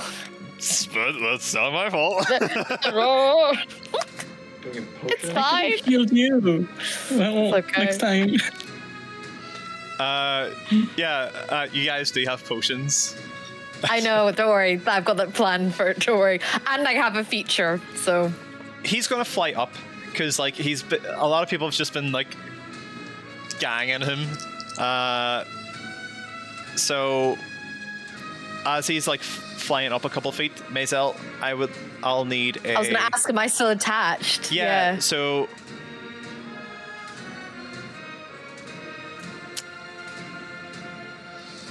A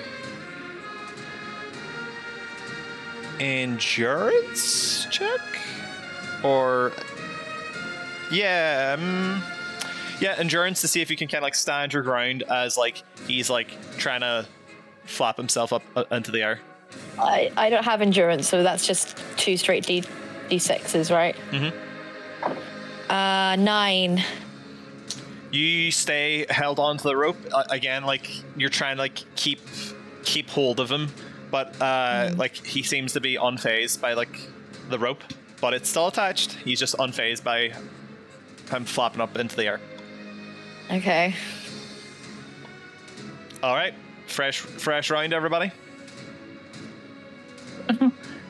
As I see Maisil be just Flapped about.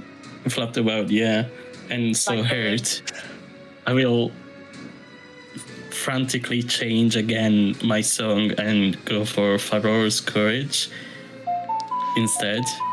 And I don't know how that goes, but just Just imagine the Jigglypuff song. and that makes us all invulnerable to damage for 1 turn. And I can no longer do it. I'm filled with so much courage. Yes, that was the broken song you were saying to Andrew about during the test session, wasn't it? Yeah. Yeah. That's not bad after all. If it's just one turn, that's fine. Yeah. Yeah. It's the only, I can't do it anymore, but for this turn. The boss fight's powerful. Yeah. One You turn got or this, damage. Maisil. Try it. If I may, could I have my turn so that I can take a healing potion? You can take a healing potion. So I have to roll a d6 for that, right? I believe so. I'm not on that page, but I believe so. Oh, a 6. Nice. Full restore. So that's 6 hearts I get then, yeah. Yeah. Sweet. I knew I should have done this in pencil. 1, 2, 3, 4, 5, 6. Okay, 6.5. Okay.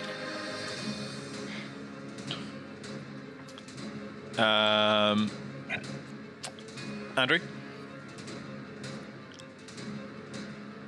It's tempting to jump in the lava. Somebody who's been vulnerable. It's courageous. Actually, yeah, courageous. It's almost as if you've got a fresh bite of courage this round. Yeah, I got it's a nice little song, and it's an inspiring song, and I'm feeling juiced. So, how big is that gap between us? I guess it's like 10 feet. Maybe jump. 15 feet. 15 feet, yeah. Oh boy, that's a jump. Oof. Can I climb up and then have an action? Like, can I climb as a move? Yeah, so your movement would be the climb. Nice, 12. Sweet. You're up on that perch. And while I'm up, what do I have? I have no projectiles. I do have this bag of bomb cheers. They're not meant to be thrown, but I'm gonna try anyway. Okay. An airborne bomb shoe. I love Why it. not? Yeah, Oh, no. I'll try to throw it across there. Okay, give me With a all the falling rocks, what could go wrong? throwing check. Alright. I will hold it a little bit to let it diffuse go slightly and then throw it. Yeah. 8. Wind it up and watch it set free, moving at a speed of 6. You can aim it at a target, but can't change its direction once you let it go. It will explode at the end of your next turn or on impact. Nope. I didn't know that. No, I mean, it's you also have bombs in that bag as well, so let's just, you're throwing it. So you got an 8 on your throw, so that's a success, but a cost. So it kind of falls a little short, and it does hit him in that radius, but that chunk of land gets blasted off, so if you were looking to try and get back towards where that is, you've got less of a foothold there. Oh, great. Oops. I'm not trapped out here with you, you're trapped out there with me. I have no range attacks. Well, it's 4 damage then, if it does hit him. Cool.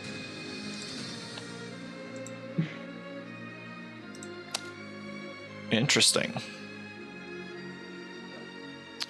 4 damage brings him down to this much. Everybody had a turn. There was the courage song, there was the potion, and then there was the bomb. Yeah, so Vadi is flying up, and you almost... He's been taking quite a beating. You see him open the eye up wide. You can see almost like particles of like static and electricity kind of draw towards his eyeball as like it's starting to glow blue. You can tell something fierce is going to come out of this. You see like little bits of lava kind of flying up towards it as well. He's drawing in a lot of power and a lot of energy for this next attack.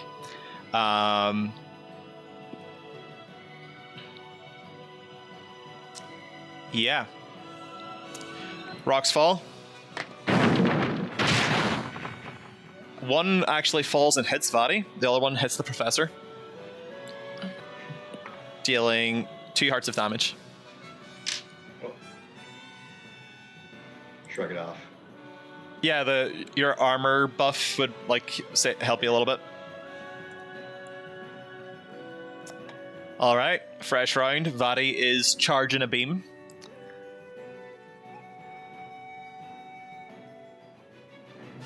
Charging my laser.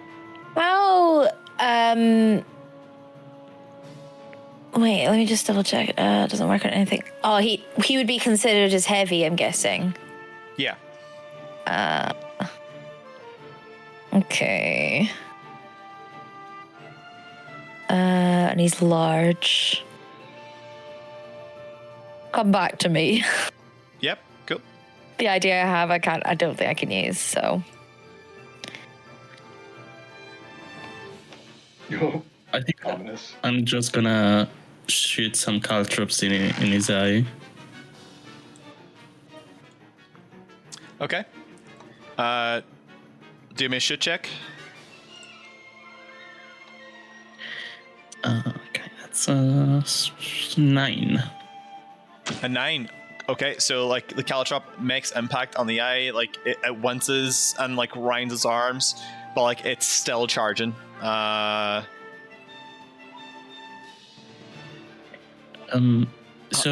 How much damage did you deal? we said last time that if I shoot it, the bonus to large creatures doesn't work, right?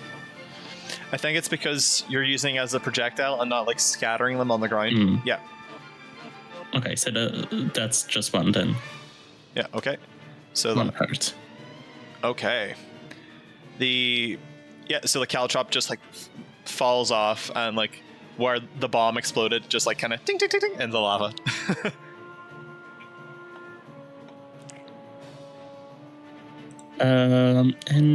Yeah, that's it. I'm just gonna go back to cuddling Steed. Alright, I'm gonna go with plan B here. Assuming I'm still attached via the rope, I am going to I don't think. So I imagine that I'm on the rope but behind him. So can I fly over towards where the eye is, but utilize as if I'm dive bombing on him using the dive bomb mechanic with my boomerang and just whack him in the old eye hole. So you're dive bombing the eye and whacking with the boomerang? Mm-hmm. Cool. Let's see. 8. 8. So that hits. Yeah. Roll your damage. Roll your damage. Okay. All right. 7 on the eye. Okay. on the eyeball. So that was.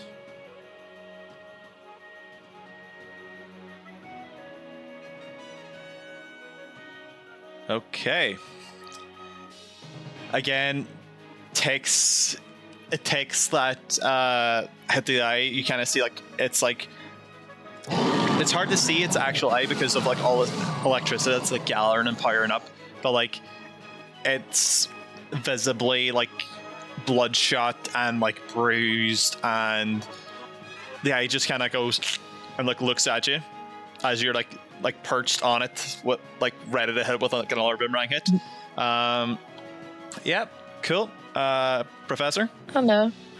Yeah, see what's happening here? So I want to, if it's possible, I want to tie the rope on my crowbar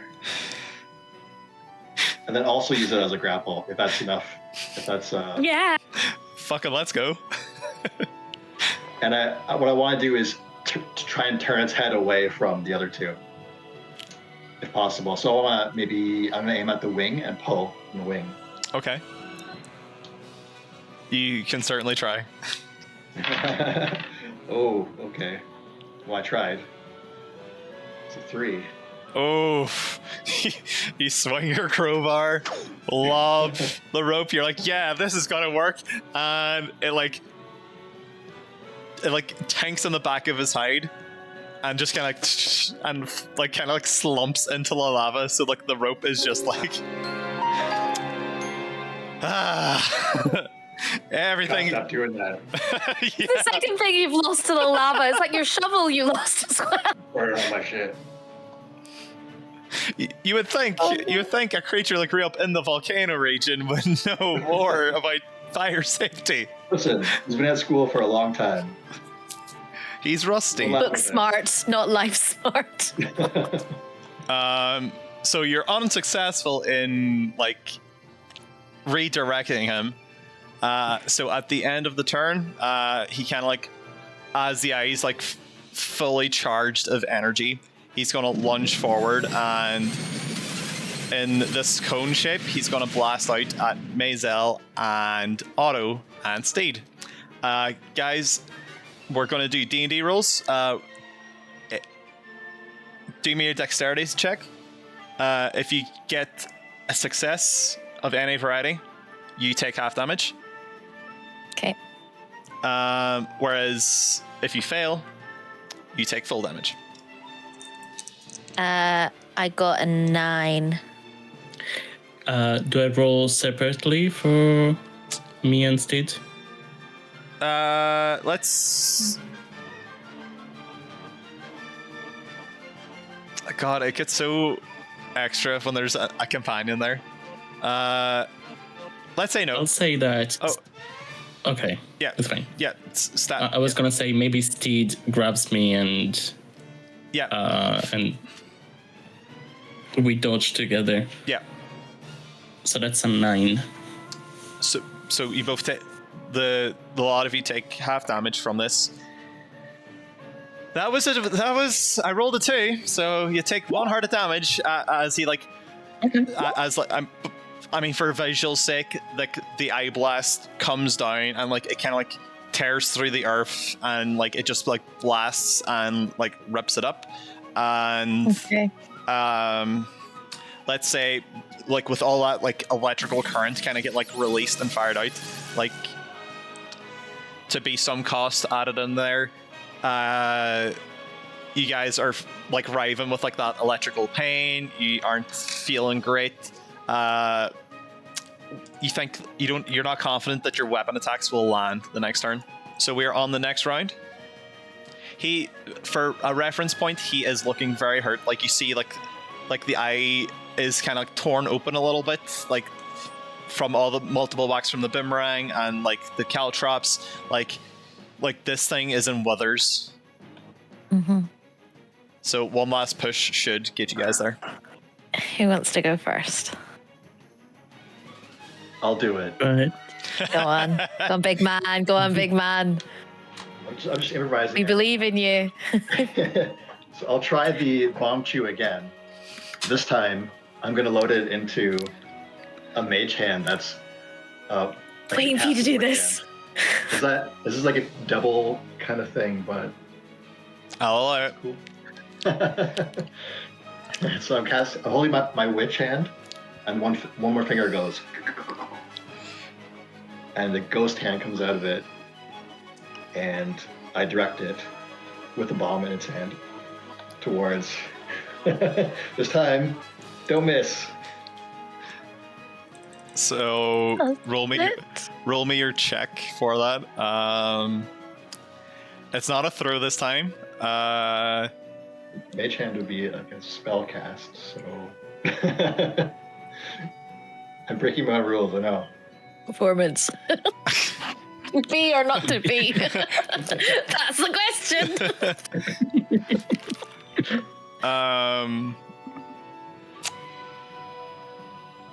Arcana, because you're moving it across. That's fair.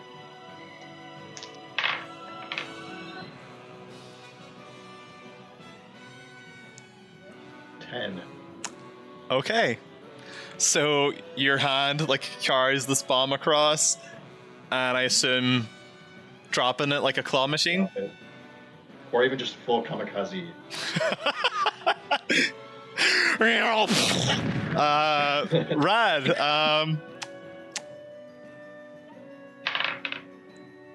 It's a 3. 3 damage. All right.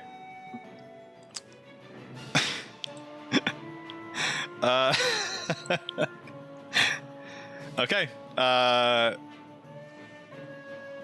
This thing is not happy. It's getting battered black and blue from every direction. He thought he was doing good here today. He thought he was going to steal a crystal, bring back like this ancient hat, and here he is getting blown up, his eye getting smacked in. Goddamn. Anyhow, guys. Can I ask if this is going to be 2 actions? Can I go and use my jar, suck up some lava, and spew it in his face? What the fuck? Fucking lava.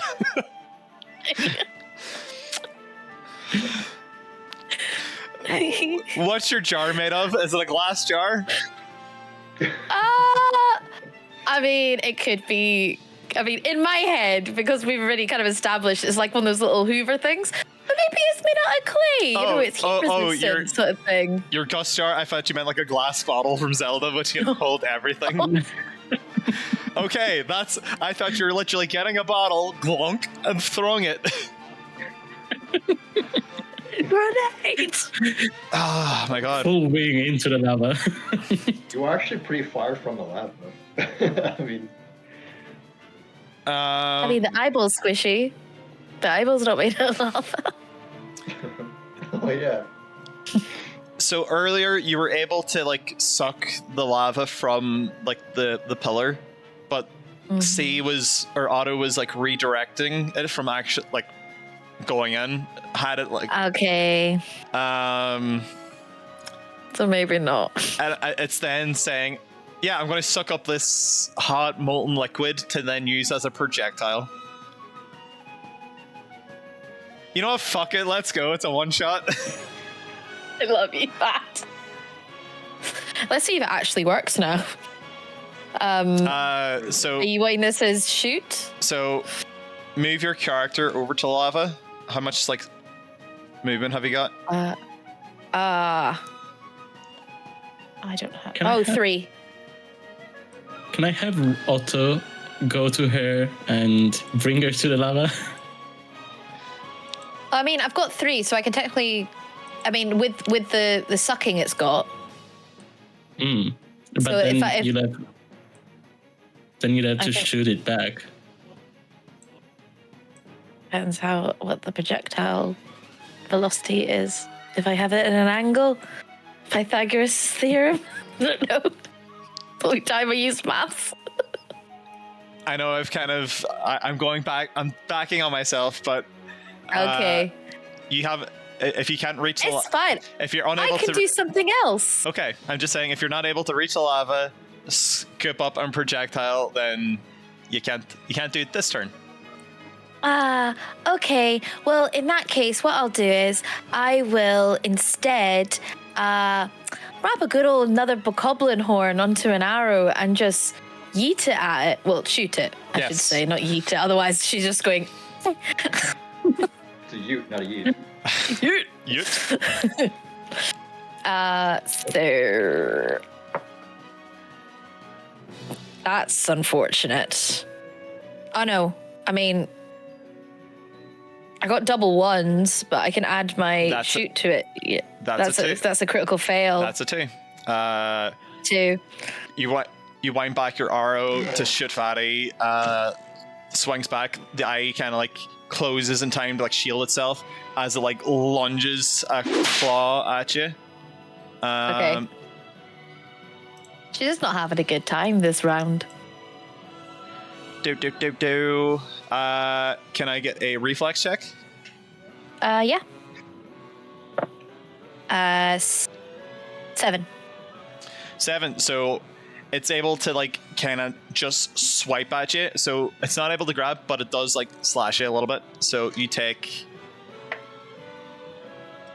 3 hearts of damage. Oh no. Okay.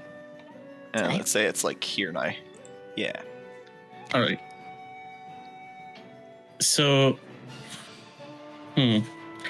I think what I want to do is, okay, we've established that if I go invisible and then attack, I'll break the invisibility. But could I play songs when I'm invisible without breaking the invisibility?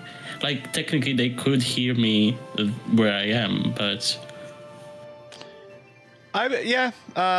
like the idea of like a Pied Piper like hiding where they are in nature sounds right to me. Okay, so I guess for this turn, I just turn invisible and just move a little bit, just so that I'm not in the same place as I was before. Because that does Steed turn invisible? No, but I tell him to go like over this way, just not too close to the lava, but behind Maisil. Okay. Like I'm really gonna protect him. I mean, it's not so much that you protect him, it's that you're closer. Fair enough. And yeah, for this turn, I just turn invisible and just, as I move while I'm invisible, you hear some bell sounds.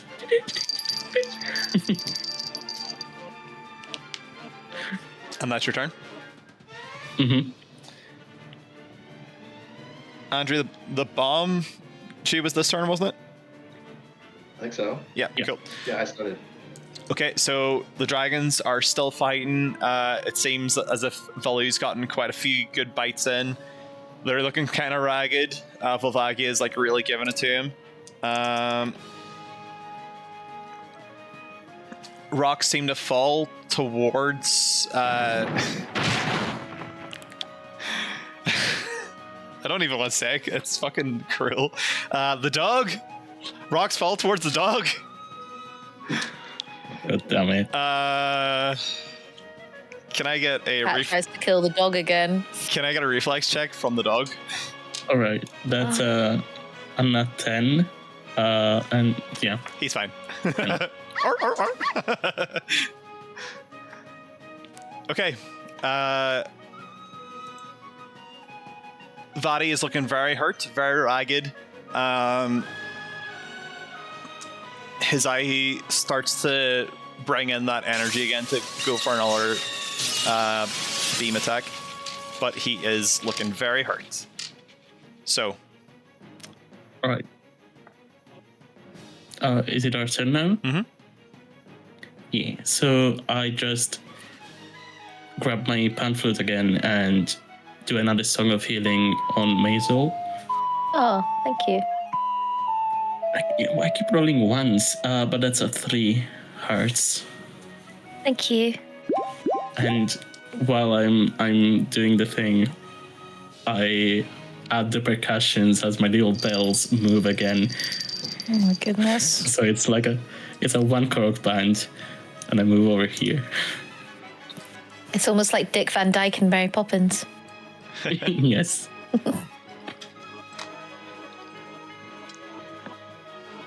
And that's it for my turn. How you hanging, Professor?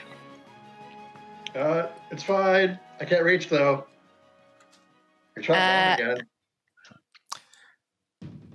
Professor Assy appears and says, "You know what would look really sick?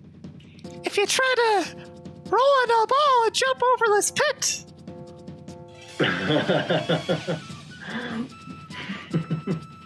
You for a good finisher? Tempt me with a good time.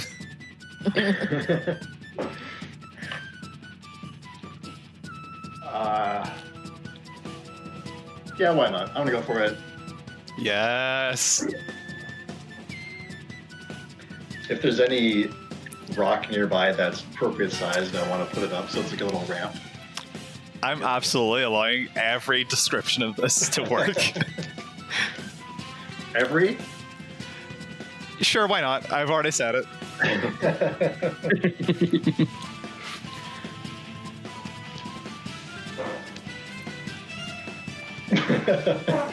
Oh no. Every wisely.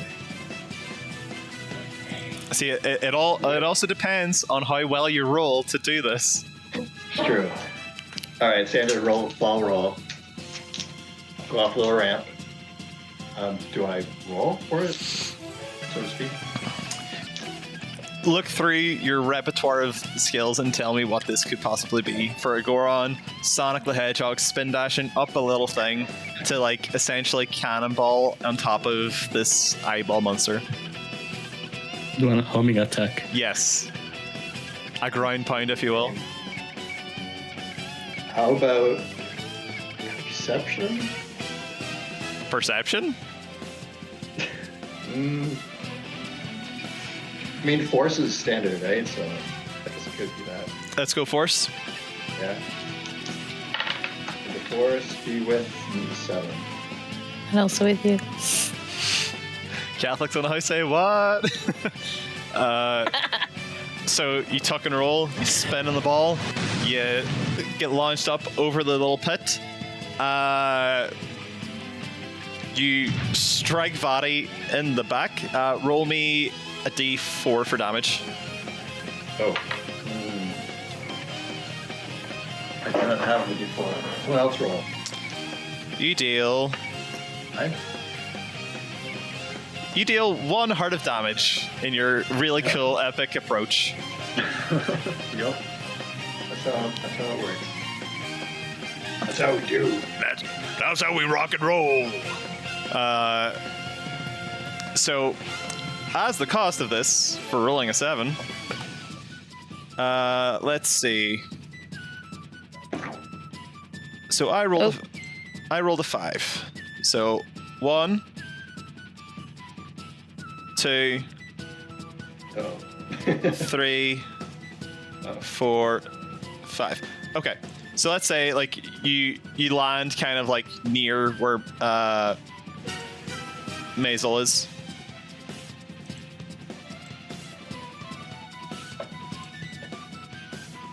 There. Yeah.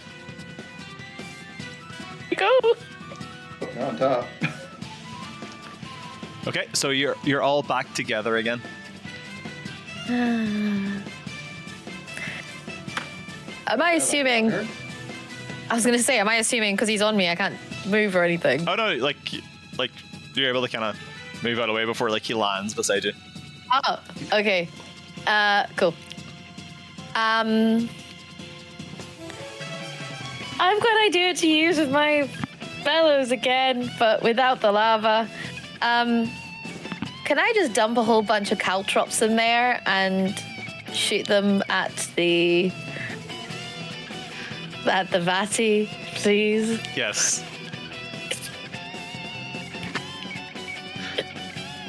Okay. Let's see if it actually hits, shall we? Yeah. I'm guessing that's shoot again. Sure. Well then that's a 12. You dump your bag of caltrops in. You point the gust jar. How many does it say how many caltrops are in the bag? I don't know, but I was thinking 6. That's a nice number. 6. And you're pointing it right at the eye. Awesome. So, one by one, you force this, and like the eye is like charging up with like all this energy as well. So like one by one, the wind's pushing these 6 caltrops in like a cone formation at the eye, and they all like stab and like stay there, as opposed to when like seas were like bouncing off. So it goes with that much more extra force and velocity. You kind of almost hear like, oh, shit, damn it, as like the eye kind of almost like releases the energy from its eye. It almost deflates as it releases the energy, and it pushes itself back into this wall, puffs into it, but does the smoke, and Vadi just like returns to his normal size as his eye is like gushing with blood, and he's just like, I didn't think I could be beaten like this. Like, what the hell was that? That wasn't even a weapon. It appears... You got to improvise. It appears I've been very... It appears I underestimated the lot of you. I will have my time to come back. But I will figure out how to deal with you all first. As he puffs into like a little smaller version of what he was, and he just like kind of like escapes out of the cavern. Oh, that was cute. Your idea cute is weird, pal. Oh, at the end there, it was small. Oh, I agree. Okay, fair enough. Touche. Meanwhile... Nice job, guys. Nice job. Meanwhile, these two come back and like they're still going at it. Like Volvagia kind of like crashes Volu into the ground, like beside you. Like he's just on his back from fighting Fatty, from trying to defend. He's beaten. He's very weary. No. Volvagia, it looks very worn out as well. But you can kind of like see it like land in front of you. So yeah, Volvagia, it just kind of like lowers itself down and it's ragged, it's exhausted. But like you see like the time shift stone kind of like almost like losing its juice in its head. And it kind of just like slumps down and it just kind of like reverts back to like a dragon's skeleton. And like the mask like falls down with like the gem kind of like crumbling in its mask. So I'll get that mask. I was going to ask, does a healing potion work on Volu? But hey, you've done it already. It's all good. I mean, like Fadi said, this Volvagia mask was around since the age of the Hero of Time. Could be worth a good penny for an archaeologist. I can put that in a museum if it's okay with you guys. It belongs in a museum! Indiana Jones. Yeah, as long as nobody's using it, I'm happy with that. We'll protect it behind bars. Yeah, I go over still invisible, still legal bell sounds. I go over to the big Baloo and I do again a song of healing. Another 1, so that's a 3. So as you pull out your pamphlet, you start playing the song, and the song, you almost see like the magic from your pamphlet like swirl around and kind of like envelop Volu. He kind of like opens his eyes and looks at you all, kind of struggles to get up, and then it like opens its mouth and like picks you guys up and like flings a lot of you onto its back. It uses its... fly under myself because you didn't see me. Oh yeah. It uses its hook tail to like grab the mask and kind of like wrap it around. It lifts, it essentially starts to fly, and it takes you guys out of the cavern. It takes the dog, it takes the bird, it takes the Goron out of the cave, and it flies through the cavern. It flies past the area where your the fire puzzle was. It flies through the initial cavern, and it just starts tunneling towards the top of the volcano. And just in a sudden burst, you guys are high in the sky. Like the sudden brightness of the Hylian sky is like so overwhelmingly bright, but Volu flies back around and circles as you see Medley with a harp in her hand, strumming away, and she's just in tears of the sight of seeing Volu return. She's extremely happy as you guys like fly on the dragon's back down to his perch, as he kind of just like flumps down. He's had a day. So Medley comes over. She's like overjoyed. She's just like, he's returned to his perch. I cannot thank you enough. You are forever in our debt. And she looks towards Volvagia's mask. Did something happen down there?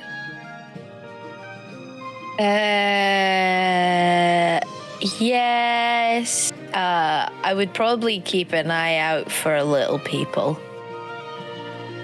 That'll be. Batty. I mean, I've been told that's racist, but No. I'm talking about. maybe it's fine. Let's just say that this particular mask, it brought Volvagia. Valu had a nice wee scuffle with him, and we may have had a wee scuffle with Vati. So, we gotta keep our wits about us. Alright. She's every time you mention the name Vati, she's just like, I'm not familiar. Like, it's not a name I've ever heard before. Is it a servant of Ganon by chance? A little bit. Well, he kind of wants to destroy Ganon so then he can basically control the whole world. So if you ever come across the name Vati, maybe not good things are going to happen. But yeah, so we fought him, and I don't think he's really going to go away or, without wanting to have some sort of vengeance. Well, that's awful. Like, if this Vati character is after the power Ganon has, we have to inform the princess. It's way above what this is. Agree. But first, like, she looks around you all, like, you're scuffled from the fight, you're scuffled from, like, losing all your items in the lava. She kind of, like, walks over to Valu and, like, kind of, like, rubs his hide and then turns back around. Before any of that, I believe this calls for a celebration. We need to thank you guys properly for saving Valu.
And so, with that, It's Dangerous to Go Alone one shot has now concluded. You guys have defeated Vati, saved the kingdom from whatever impending doom he was planning. There is like a little snapshot of him like off somewhere in some like ruins, licking his wounds and kind of reevaluating his circumstances and essentially like plotting another way. But should I have to do another one shot, that is where we pick up.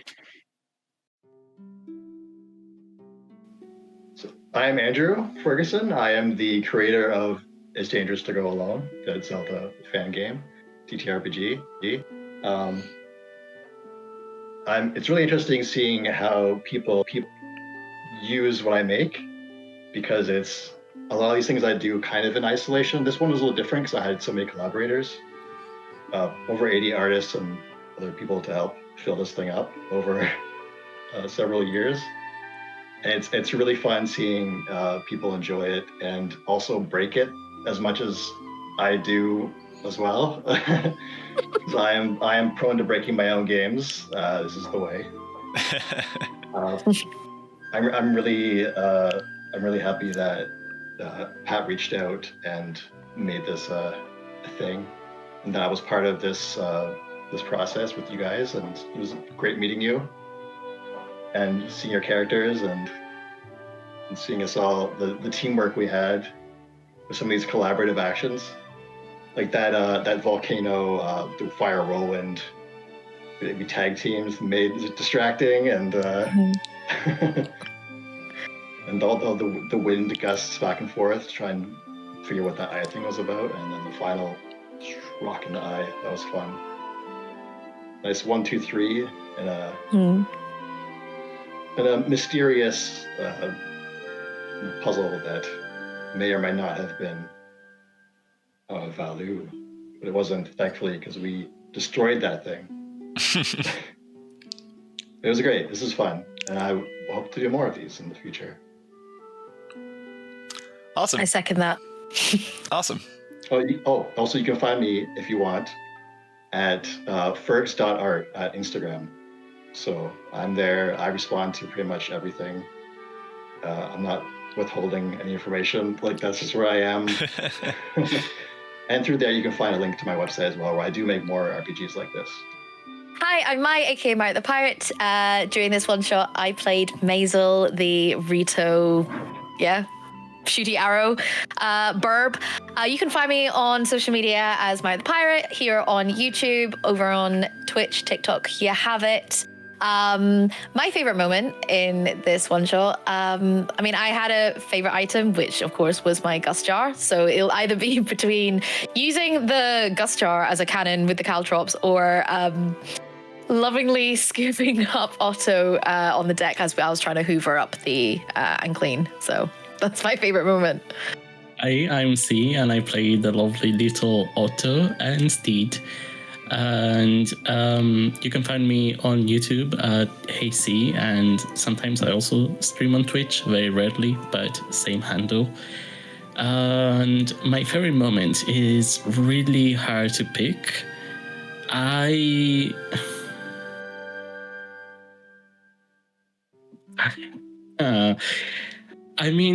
don't know. It was all so much fun. The whole thing was heaps of fun. The sellers, the merchants, I think, were fantastic. Like the way they were designed, they were kind of interacting. It was all really, really cool. I mean, we stayed there for so long. That says a lot about it. And I have been the Dungeon Master. Hello, my name is Patrick, aka PatToonz. Sometimes I draw art, but in this particular one-shot, I was everybody else. I was the shopkeepers, I was the bad guy, I was the NPCs.